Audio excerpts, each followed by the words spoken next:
दोस्तों, स्वागत है हमारे चैनल साधना केंद्र में।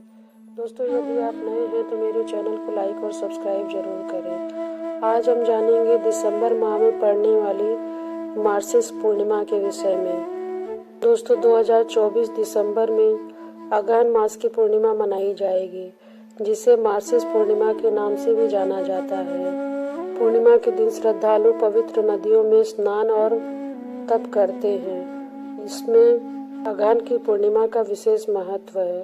धार्मिक मान्यताओं के अनुसार इस दिन व्रत रखने से जीवन में सुख, शांति, संपन्नता, अच्छे स्वास्थ्य की प्राप्ति होती है। ऐसा कहा जाता है कि अगर इस पूर्णिमा पर तुलसी की जड़ शरीर पर लगा करके पवित्र नदी में स्नान किया जाए तो भगवान विष्णु की कृपा प्राप्त होती है।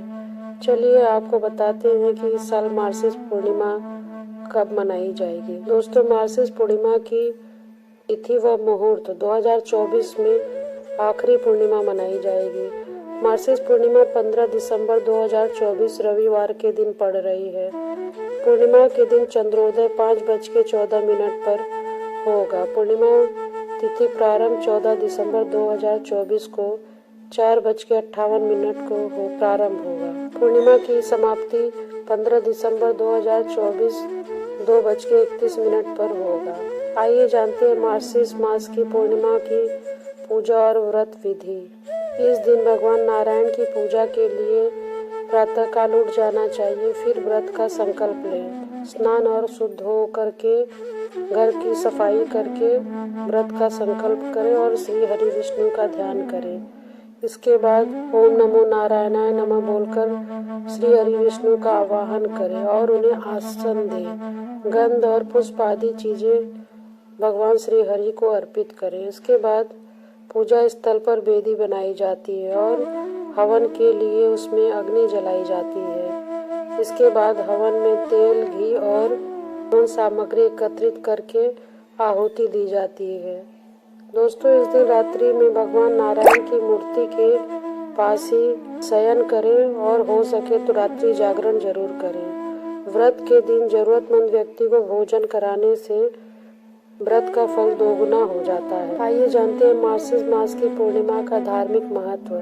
पौराणिक मान्यताओं के अनुसार इस दिन किए जाने वाले दान का फल अन्य पूर्णिमा की तुलना में 32 गुना अधिक मिलता है। यही कारण है कि इसे 32वीं पूर्णिमा भी कहा जाता है। इस दिन भगवान सत्यनारायण की कथा और पूजा का विशेष महत्व माना जाता है। दोस्तों, अगहन मास की पूर्णिमा को मार्गशीर्ष मास की पूर्णिमा भी कहा जाता है। हिंदू धर्म में पूर्णिमा तिथि की विशेष महत्वता मानी गई है। इस दिन जातक पवित्र नदी में स्नान करते हैं, अपने सामर्थ्य के अनुसार दान करते हैं। व्रत में पूर्णिमा की कथा जरूर सुनना चाहिए। आइए सुनते हैं मार्गशीर्ष मास की पूर्णिमा की कथा।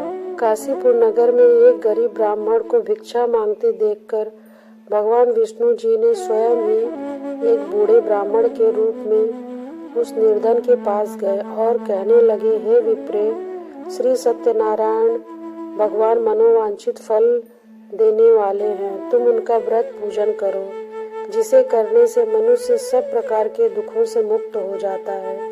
इस व्रत के उपवास का भी अपना एक अलग महत्व है, किंतु उपवास के समय हृदय में यही धारण करना चाहिए कि आज श्री सत्यनारायण भगवान हमारे पास ही विराजमान है, अतः अंदर व बाहर शुचिता बनाए रखनी चाहिए और श्रद्धा पूर्वक भगवान का पूजन कर उनकी मंगलमयी कथा का श्रवण करना चाहिए। श्री सत्यनारायण की कथा बताती है कि व्रत पूजन करने में मानव मात्र का समान अधिकार है, चाहे वह निर्धन हो, धनवान हो, राजा हो या व्यवसायी ब्राह्मण हो, अन्य वर्ग स्त्री हो या पुरुष हो। यही स्पष्ट है कि कथा में निर्धन ब्राह्मण, गरीब लकड़हारा, राजा उल्का मुख, धनवान व्यवसायी, साधु, वैश्य, उनकी पत्नी लीलावती, पुत्र कलावती, पुत्री राजा तुंगध्वज एवं गोपागणों की कथा का समावेश किया गया है। इस कथा के अनुसार जैसे लकड़हारा, गरीब ब्राह्मण, उल्का मुख, गोपागणों ने सुना कि यह व्रत शुभ, सौभाग्य, संपत्ति सब कुछ देने वाला है, तो सुनते ही श्रद्धा, भक्ति और प्रेम के साथ सत्य व्रत का आचरण करने में लग गए और फल स्वरूप सुख भोग कर परलोक में मोक्ष के अधिकारी हुए। एक साधु वैश्य ने भी यही प्रसंग राजा उल्का मुख से सुना, किंतु उसका विश्वास अधूरा रहा और श्रद्धा में कमी होने के कारण उसने मन में प्रण किया कि संतान प्राप्ति पर सत्यव्रत पूजन करूंगा। समय बीतने पर उसके घर में एक सुंदर कन्या ने जन्म लिया। पत्नी ने व्रत की याद दिलाई और उसने कहा कि कन्या के विवाह के समय करेंगे।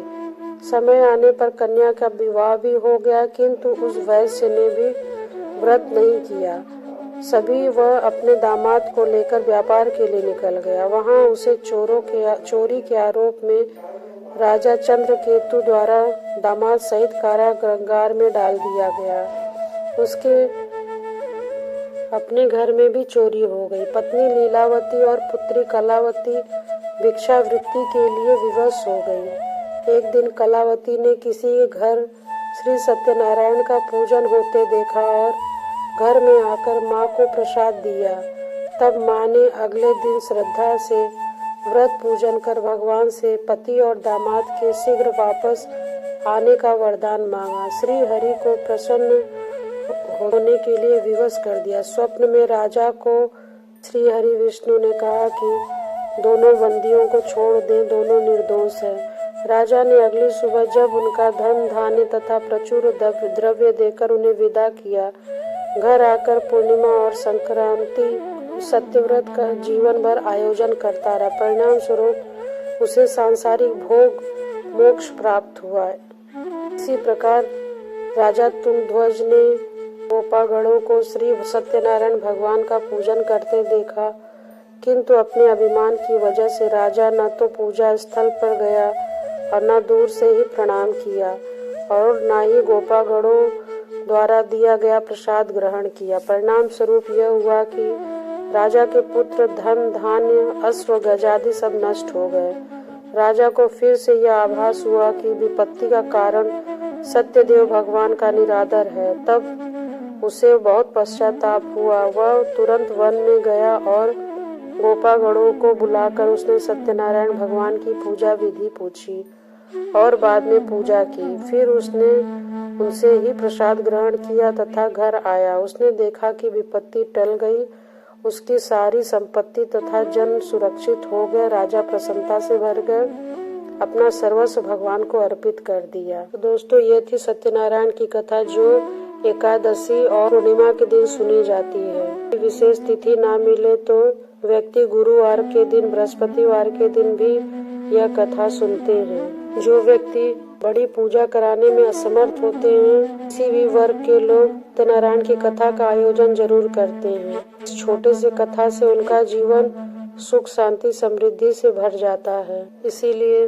सत्यनारायण की कथा का महत्व हमारे सनातन धर्म में है। जो व्यक्ति पूर्णिमा का व्रत रहता है, उसे सत्यनारायण की कथा जरूर श्रवण करना चाहिए।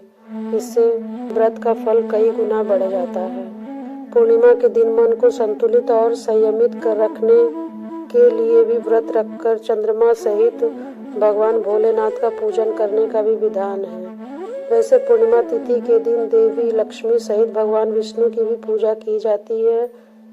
मान्यता है कि भगवान विष्णु सहित देवी लक्ष्मी की पूजा करने से धन, समृद्धि, आरोग्यता की प्राप्ति होती है। व्रत के दिन दान पुण्य अवश्य करना चाहिए, इससे भगवान विष्णु प्रसन्न होते हैं। जगत के पालन करता श्री हरि विष्णु की कृपा प्राप्त करने के लिए पूर्णिमा का व्रत जरूर रखना चाहिए। इस दिन गरीब, जरूरतमंद, असहाय, बुजुर्गों को कठोर शब्द कभी नहीं बोलना चाहिए, ना ही किसी का अपमान करना चाहिए। अपमान करने से बचना चाहिए। अगर अपमान करते हैं तो इससे देवता नाराज होते हैं और हमारे कर्म भी बिगड़ते हैं। जीवन में नकारात्मकता आती है। एक बार भगवान विष्णु और नारद जी के बीच वार्तालाप हुआ। नारद जी ने भगवान विष्णु से कहा, जो भी व्यक्ति अपने कष्टों और पापों से मुक्ति चाहता है, उसे सत्यनारायण व्रत करना चाहिए। इस व्रत की कथा सुनने और व्रत करने से सुख, समृद्धि, वैभव खुशहाली, संतान सब कुछ प्राप्त होता है। इस व्रत में उपवास करने का विशेष महत्व है। भोजन नहीं लेना चाहिए, फलाहार रहकर व्रत करना चाहिए। दोस्तों, ये मेरी कथा आपको कैसी लगी कमेंट में जरूर बताएं। आपके कमेंट मेरे लिए बहुत महत्वपूर्ण है, इससे हमारा हौसला बढ़ेगा। आप जरूर कमेंट और लाइक करें। ओम नमो भगवते वासुदेवाय।